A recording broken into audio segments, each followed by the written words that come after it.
네, 7시 12분입니다. 경제 이야기 하겠습니다. 서강대학교 경영학부 교수, 코차이 경제금융연구소 소장, 또 핀테크 지원센터장 정유신 박사. 와, 능력이 많으시다는 게 증명되는 것 같습니다. 또 중국 쪽 전문가이시기도 합니다. 안녕하십니까? 네, 안녕하세요. 네.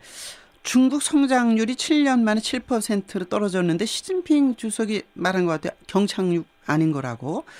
주식시장은 그런 대로 나쁘지 않은가 보죠. 어떻게 평가를 하십니까?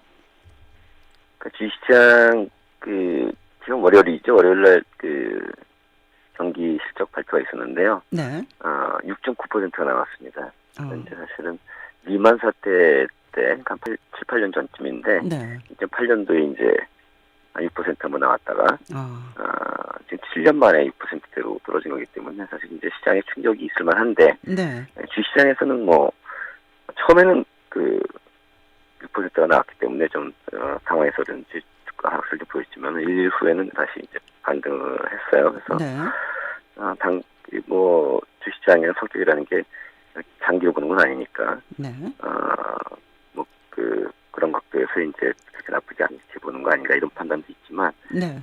실질적으로 이제 그 발표가 나오기 전까지 시장에서의 평가는 한 6% 한 중반 정도 나올 거다 이렇게 이제 기대를 했었거든요. 그래서 네. 그 기대보다는 좋으니까 원래 주가라는 건데 기대치보다 좋으면은 올라가고 나쁘면 떨어지고 이제 이런 경향이 있잖아요. 네. 이제 올라간 걸로 보이고 좀 펀더멘털 관점에서 보는 네. 좀 길게 단기가 아니라 길게 보는 관점에서 볼 때는 좀 부정적 시각도 많이 있어요. 그래서 주로 이제 해외 시각 쪽이 많지만 네. 경우에 따라서는 이제 실질적으로 7%, 6.9%, 7% 가깝게 나왔다고 하는데 그게 맞느냐 이런 논란도 사실은 좀 있어요. 그래서 올해 초부터 나쁘게 보는 분 많이 있었긴 했지만 네. 지금 6%가 아니라 실질적으로는 5% 이하 아니냐 이런 얘기도 있어서 네. 좀 통계에 대한 특히 신뢰 문제가 이제 이렇게 나오고 있죠. 그래서 지금 상황에서 이제 긍정적인 부정 시각이 좀 교차돼 있다. 네. 이렇게 말씀드릴 수가 있겠습니다. 와인잔 반을 가지고 아직도 반은 남았다든지 벌써 반이나 먹었나 이런 거나. 근데 부정적으로 보는 시각이라는 것은 어느 측면에서 이것을 부정적으로 보는 거로 봐야 될까요? 이제 원래 이제 경기가 둔화될 때는 좀 더 빠르게 둔화되는 걸로 보는 측도 있고, 네. 연착륙이라고 표현해가지고 서서히 그렇지만 안정적으로 간다는 표현도 있고, 네. 또 경착륙이라고 해가지고 굉장히 빠르게 나빠져서 문제가 심각해진다라고 보는 측이 있는데, 좀 후자 측으로 보는 거죠. 그래서 좀 아까 말씀드렸지만, 통계 믿지 못하겠다. 이를테면 이번에 발표한 것도 보면은, 네. 근데 소비 증가율이 굉장히 사실은 좋아서 네. 내수 서비스 산업이 좀 투자나 수출 부족을 보완하고 네. 주도해서 지금 경기가 나아가서 연착륙하고 있다 이런 얘기들을 많이 해왔는데 네. 실질적으로 보게 되면은 GDP 전체 어떤 그런 성장에서 기여도가 소비보다 투자가 더 많게 나와 있어요. 그러니까 이거 왜 그러냐 이제 이런 얘기를 하는 게 있고 또 우리 수출 마이너스 수입을 순수출이라고 좀 표현을 하거든요. 네트 수출. 네. 그런데 이제 수출이 감소하는 속도가 지금 수입 감소 속도가 더 빠른데. 그러면 사실은 순수출은 플러스가 돼야지 맞거든요. 근데 마이너스 나와 있거든요. 그래서 이게 뭐냐. 그래서 설왕설래 있는데 굳이 이제 해석을 하면은 투자가 오히려 더 많이 늘어났다는 것은 정상적 투자보다 재고 투자가 많이 늘어난 거다. 재고 투자. 그러니까 쌓인 거다. 실제로 팔린 거 아니고. 네. 그리고 이제 수입이 빠르게 줄어들지 않은 거는 금액 베이스로 한 게 아니라 물량 베이스로 한 거다. 이렇게 하면 좀 해석이 또 돼요. 그래서 근데 그런 해석이라는 것은 기존의 어떤 기준하고는 일관성이 없는 거다. 이런 얘기를 하거든요. 그래서 좀 그런 것들이 부적으로 좀 당국에서 좀 해명해야 되는 거 아니냐. 이런 얘기들이 좀 있고요. 그러다 보니까 아무렇게나 믿지 못하는 것들이 좀 있다는 거죠. 예.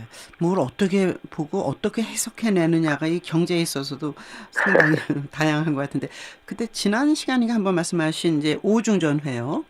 네네. 26일부터 시작되는데 국유기업 개혁 정책 같은 걸 내놓을까요? 어떻게 보세요? 안 내놓을 수 없을 거라고 생각합니다. 그러니까 지금 신창타락해가지고 새로운 그런 뉴노멀이죠. 또 구조 개혁을 하겠다라고 이제 시진핑 정권에서 얘기를 했었는데 그게 차일피일 사실 좀 늦어지면서 시장이 신뢰를 잃어서 정치도 사실 폭락한 측면도 있고 그러거든요. 그래서 네. 이번에 이제 오중전에는 크게 두 가지가 이제 키인데 하나는 정치 안정이고요. 네.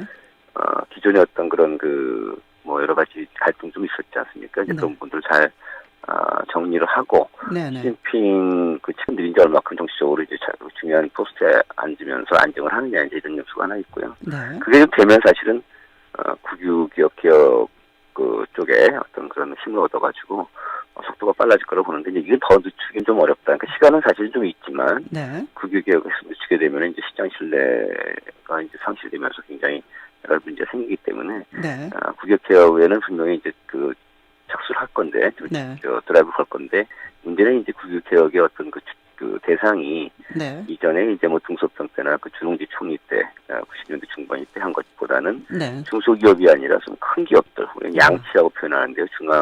국유 기업 네. 큰 기업들을 대상으로 주로 하기 때문에 이게 이제 사실은 좀 쉽지는 않은 거죠. 네. 이제 그런 부분들이 이제 관전 포인트고요. 오히려 이제 그런 요소보다는 정책적인 요소들이 있어요. 뭐 네. 이제 차세대 정보통신을 갖다 강화한다든지, 네. 의료 헬스케어를 강화한다든지 이런 네. 쪽은 이제 뭐 시장의 평가를 받을 걸로 보입니다. 그 말씀 들으니까 오늘 아침 한 신문에 그 중국의 칭화 유니그룹이 웨스턴 디지털을 통해서 21조 원의 샌디스크를 인수했는데 이게 그 삼성 등의 그 타격을 가지 않을까 저가 공세 때문에 네. 뭐 완전히 무슨 반도체 굴기 이렇게 들어선 것 같은데. 예, 맞습니다. 그렇죠. 근데 이제 중국 얘기를 하다 보면 결국은 우리가 어떤 영향을 받을 것인가, 우리는 어떻게 될 것인가 이런 얘기인데 어떻게 보세요? 그러니까 사실 이제 우리나라가 좀 서둘러야 되는 측면이 있는 게 중국이 2008년 리만 때 굉장히 돈을 많이 풀어가지고 전 세계 경기 갖다 다들 이제 리딩을 했는데 주도를 했는데 네. 그때 저희도 이제 굉장히 덕을 봤어요. 왜냐하면 저희가 그 중간 자본재를 많이 수출했기 때문에 네네. 중국의 이제 구조가 지금 바뀌어가지고 지금 반도체 굴기로 뭐 말씀 표현해 주셨지만 제조 대국에서 제조 강국으로 지금 가고 있거든요. 중국이 그러니까 기술 집약적으로 막 하면서 자기네가 그 수입품을 대체를 해가지고 자기들이 만들어내는 거야. 네. 중간 자본재 생산을 하거든요. 그래서 지금 말씀드린 그 국유 개혁 같은 경우에도 안 돼도 문제고 잘 돼도 문제예요. 그러니까 잘 돼가지고 얘네들이 기술 집약적으로 빨리 가게 되면 우리 중간재나 자본재 팔아먹을 수 있는 그런 게 굉장히 약해지는 거죠. 그렇죠. 예. 또 하나 얘네들이 잘 안 돼도 그 양쪽을 경제 성장이 잘 안 되니까 또 우리가 또 얘네 수출 많이 하고 있어서 타격을 또 받는 거고 그래서 저희는 결국 이제 중국 이런 쪽의 의존도를 좀 낮추기 위해서 빨리 지금 저희가 좀 그 수출 다져나갔다가 좀 나가야 된다는 그런 이슈가 생기는 거예요. 뭔가 새로운 것을 창출해내야 되는데 그 말씀 들으니까 지난 주말이었던 것 같아요. 저는 아주 그 프로를 잘 봅니다. KBS 1텔레비전 토론 프로에 나오셔서 아주 티셔츠 이렇게 입고 머리도 양쪽에서 근사하게 나오셨는데 그때 핀테크의 방향에 대해 말씀하지 않았습니까? 이런 거 문제는 보안에 대한 우려가 높다는 건데 해결책이 있나요?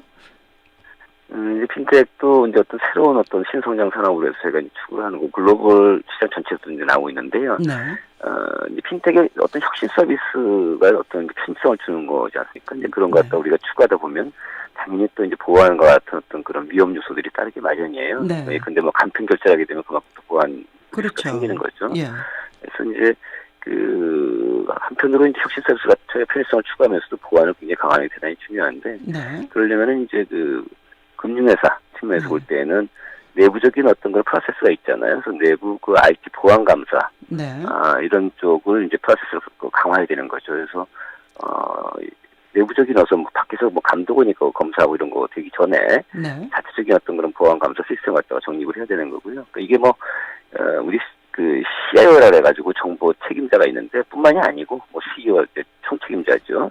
이런 분들도 다 이제 그런 쪽에 대해서 그 의식 쪽을 높여야 되는 게 있고 또 하나는 시스템인데 뭐 여러 가지 시스템이 있지만 이제 프로드 디텍션 시스템이라 해서 그 사기 탐지 시스템이죠. 그래서 이런 것들을 이제 그런 거 많이 또 개발하고 이제 하는 그런 업체들이 많이 있어요. 이런 것들을 자체적으로 이제 갖추기도 하지만 적극적으로 그런 걸 도입을 해서 찾아낼 수 있도록 어떤 그 문제가 있는지 찾아낼 수 있도록 하는 시스템 도입이 굉장히 중요하고요. 알겠습니다. 또 이제 뭐 금융 보안원이 있습니다. 그래서 보안 어떤 그런 그 지침들이 있는데 이런 것들을 적극적으로 좀 홍보해서 다 인지할 수 있도록 하는 것들이 필요할 것 같습니다. 알겠습니다. 잘 알았습니다. 정유신 서강대 경영학부 교수 핀테크 지원센터장을 만나봤습니다. 7시 22분입니다.